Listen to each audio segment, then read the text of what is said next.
بسم اللہ الرحمن الرحیم۔ السلام علیکم ہمارے چینل کے پیارے دوستوں، میرے بھائیوں، میری بہنوں، آج میں آپ کو ایک ایسا وظیفہ بتانے جا رہا ہوں۔ اگر آپ اس وظیفے کو صبح کے وقت یا دن کے کسی بھی حصے میں پڑھ لیں تو اس کے پڑھنے کی اتنی زیادہ فضیلت بیان کی گئی ہے کہ اس کی برکت سے اللہ پاک آپ کی اس دنیا میں ہزاروں حاجات پوری فرما دیں گے، چاہے آپ کی حاجات بڑی سے بڑی ہی کیوں نہ ہو، انشاءاللہ وہ بھی اللہ پاک پوری فرما دیں گے۔ آج اسی آیت کے بارے میں تفصیل سے آپ کو بتائیں گے کہ وہ کون سی آیت ہے جس کے پڑھنے سے اللہ پاک ہر کام میں آسانی فرما دیتے ہیں۔ حدیث شریف میں آیا ہے کہ رسول اللہ صلی اللہ علیہ وسلم نے فرمایا ہے کہ ایک ایسی آیت جانتا ہوں کہ اگر لوگ اس آیت کو لے لے تو یہ آیت لوگوں کو کافی ہو جائے گی، اور وہ آیت ہے وَمَن يَتَّقِ اللَّهَ سے آخر آیت تک۔ اس آیت کا ترجمہ ہے اور جو اللہ سے ڈرے اللہ اس کے لیے نجات کی راہ نکال دے گا اور اسے وہاں سے روزی دے دے گا جہاں اس کا گمان نہ ہو، اور جو اللہ پر بھروسہ کرے تو وہ اسے کافی ہے۔ بے شک اللہ اپنا کام پورا کرنے والا ہے، بے شک اللہ نے ہر چیز کا ایک اندازہ رکھا ہے۔ پارہ 28 سورہ الطلاق آیت 2 اور 3۔ ان دو قرآنی آیات کی برکات کا عجیب و غریب قصہ علامہ اشفوری نے اپنی کتاب فضائل رمضان میں تحریر فرمایا ہے۔ لکھتے ہیں کہ ایک مرتبہ کچھ لوگ سمندر میں کشتی پر سوار ہو کر سفر کر رہے تھے۔ سمندر میں سے ایک آواز دینے والے کی آواز آئی، مگر اس کی صورت دکھائی نہیں دی۔ اس نے کہا کہ اگر کوئی شخص مجھے 10,000 دینار دے دے تو میں اس کو ایک ایسا وظیفہ بتا دوں گا کہ اگر وہ ہلاکت کے قریب پہنچ گیا ہو اور اس وظیفے کو پڑھ لے تو تمام بلائیں اور ہلاکتیں ٹل جائیں گی۔ کشتی والوں میں سے ایک نے بلند آواز سے کہا کہ آؤ میں تجھ کو 10,000 دینار دیتا ہوں، تو مجھے وظیفہ بتا دے۔ تو آواز آئی کہ تو دیناروں کو سمندر میں ڈال دے، مجھے مل جائیں گے۔ کشتی والے نے 10,000 دیناروں کو سمندر میں ڈال دیا تو اس غیبی آواز والے نے کہا کہ وہ وظیفہ وَمَن يَتَّقِ اللَّهَ آخر آیت تک ہے، تجھ پر جب کوئی مصیبت پڑے تو اس کو پڑھ لیا کر۔ یہ سن کر کشتی کے سب سواروں نے اس کا مذاق اڑایا اور کہا کہ تو نے 10,000 دیناروں کی کثیر دولت ضائع کر دی۔ تو اس نے جواب دیا کہ نہیں، ہرگز نہیں، میں نے اپنی دولت کو ضائع نہیں کیا ہے، اور مجھے اس میں کوئی شبہ نہیں کہ یہ قرآن شریف کی آیت ضرور نفع بخش ہوگی۔ اس کے بعد چند دن کشتی چلتی رہی، پھر اچانک طوفان کی موجوں سے کشتی ٹوٹ کر بکھر گئی، اور سوائے اس آدمی کے کشتی کا کوئی ایک آدمی بھی زندہ نہیں بچا۔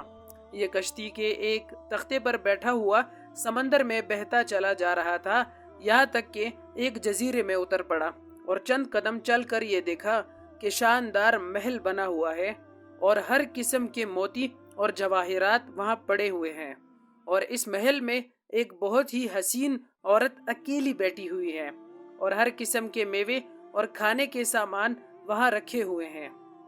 اس عورت نے اس سے پوچھا کہ تم کون ہو اور کیسے یہاں پہنچ گئے ہو؟ تو اس نے عورت سے پوچھا کہ تم کون ہو اور یہاں کیا کر رہی ہو؟ تو اس عورت نے اپنا قصہ سنایا کہ میں بصرہ کے ایک عظیم تاجر کی بیٹی ہوں، میں اپنے باپ کے ساتھ سمندری سفر پر جا رہی تھی کہ ہماری کشتی ڈوب گئی اور مجھے کوئی اچانک کشتی میں سے پکڑ کر لے بھاگا، اور میں اس جزیرے میں اس محل میں اس وقت سے پڑی ہوں۔ ایک شیطان جن ہے جو مجھے اس محل میں لے آیا ہے، وہ ہر 7ویں دن یہاں آتا ہے، اور آج اس کے یہاں پر آنے کا دن ہے، لہٰذا تم اپنی جان بچا کر یہاں سے بھاگ جاؤ ورنہ وہ آ کر تم پر حملہ کر دے گا۔ ابھی اس عورت کی گفتگو ختم بھی نہیں ہوئی تھی کہ ایک دم اندھیرا چھا گیا۔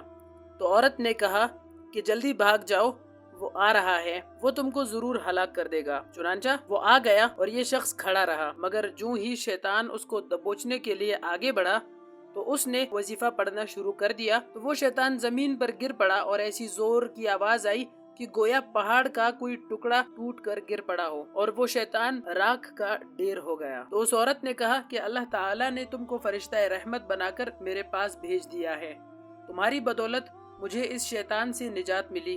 پھر اس عورت نے اس مرد سے کہا کہ ان موتی اور جواہرات کو اٹھا لو اور اس محل سے نکل کر میرے ساتھ سمندر کے کنارے چلو۔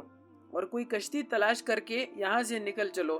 چنانچہ بہت سارے موتی اور جواہرات اور پھل وغیرہ کھانے کا سامان لے کر وہ دونوں اس محل سے نکل پڑے اور سمندر کے کنارے جا پہنچے۔